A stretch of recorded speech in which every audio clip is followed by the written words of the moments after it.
sirri. Dünyanın yani kalır. Dünyanın sirrini. Dünyanın sirri. Burada ne deyil? Mənsubiyyət. Bu birisi təsirlik.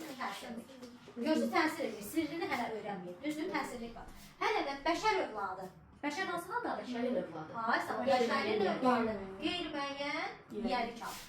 Övladı. Bəşərin övladı. Mənsubiyyət hansı haldadır? Adlı halda.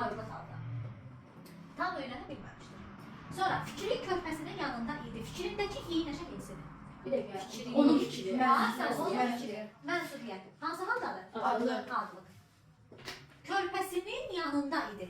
Körpəsinin, aysa bu oldu mənsubiyyət. Körpəsinin yanında. Bu indədir. Yiyəlik.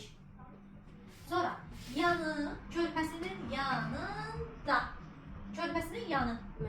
Mənsubiyyət. Da yerik.